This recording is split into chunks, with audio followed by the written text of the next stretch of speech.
Assalamualaikum warahmatullahi wabarakatuh. Perkenalkan, nama saya Sherly Maesari dari Teknik Informatika semester 6.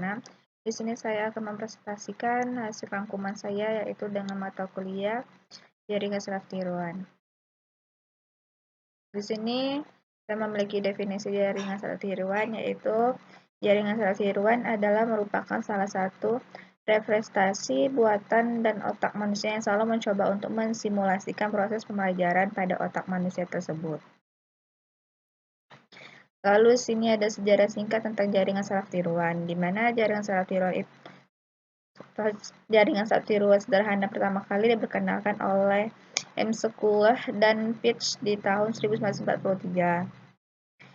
Schuller dan Pitts menyimpulkan bahwa kombinasi beberapa neuron sederhana menjadi sebuah sistem neural akan meningkatkan kemampuan komputasinya. Dari teori dasar ini dibuatlah suatu model untuk disimulasikan pada komputer. Dan pada perkembangannya yang lebih lanjut dikenal sebagai sistem kecerdasan buatan yang salah satunya adalah jaringan saraf tiruan. Komponen jaringan saraf tiruan. Komponen jaringan saraf tiruan terdiri dari beberapa neuron.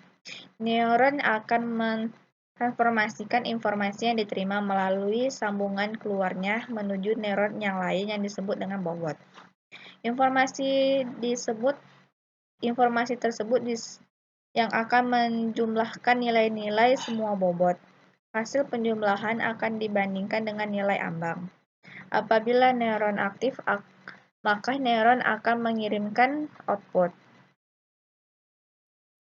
Lalu di sini ada arsitektur jaringan saraf tiruan. Pola di mana neuron-neuron pada jaringan saraf tiruan disusun berhubungan erat dengan algoritma belajar yang digunakan untuk melatih jaringan. Secara umum, arsitektur jaringan dapat dibagi menjadi 4, yaitu single layer feedforward network, multi-layer feedforward network, recruitment network, lattice structure. Fungsi aktif jaringan saraf tiruan. Fungsi aktif merupakan fungsi yang digunakan pada jaringan saraf untuk mengaktifkan atau tidak mengaktifkan neuron. Lalu proses pembelajaran jaringan saraf tiruan. Ya, ini terbagi menjadi pembelajaran terawasi yang merupakan input dan outputnya yang telah diketahui. Lalu ada pembelajaran tak terawasi, yaitu mengorganisasikan dirinya sendiri untuk membentuk vektor input. Lalu ada gabungan pembelajaran terawasi dan tidak terawasi atau hibrid, yang dimana ini adalah kombinasi dari keduanya. Lalu jaringan saraf tiruan ini memiliki kelebihan dan kekurangan. Salah satunya yaitu kelebihan dari jaringan saraf tiruan yaitu bisa menyimpulkan pengetahuan walau tidak mempunyai kepastian. Bisa melakukan general atau mengabstrak dari pola. Mampu menghitungkan secara berurutan sehingga proses lebih cepat. Lalu ada pula kekurangannya yaitu kurang bisa melakukan perhitungan algoritma arithmetic, proses logika dan simbol. Lalu lama proses latihan yang bisa menjadi waktu yang paling lama untuk data yang sangat besar. Lalu JST butuh belajar supaya bisa memproses data yang lebih besar dan juga waktunya supaya cepat. Lalu ada pula contoh aplikasi atau penerapan jaringan saraf tiruan.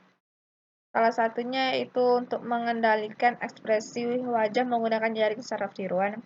Program ini mendeteksi beberapa wajah ekspresi manusia yaitu kebahagiaan, kesedihan, netral, marah, dan polos.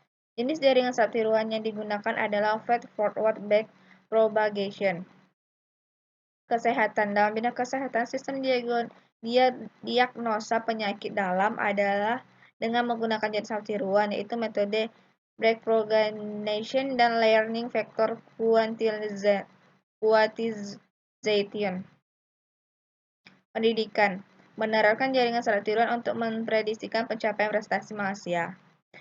Untuk peramalan jumlah kendaraan dengan metode backpropagation. Lalu dalam bidang asuransi ada evaluasi aplikasi polis, optimalisasi produksi, lalu di bidang migas ada eksplorasi, dalam bidang hiburan ada animasi, efek khusus, Perkiraan pasar, lalu dalam bidang otomotif ada sistem pemandu otomatis, menganalisa pengemudi, perbankan ada pembaca cat dan dokumen, lalu robotik, sistem penglihatan, dan robot pengangkat. Baiklah, itu hasil rangkuman saya dan presentasi saya. Kurang lebihnya mohon maaf. Wassalamualaikum warahmatullahi wabarakatuh.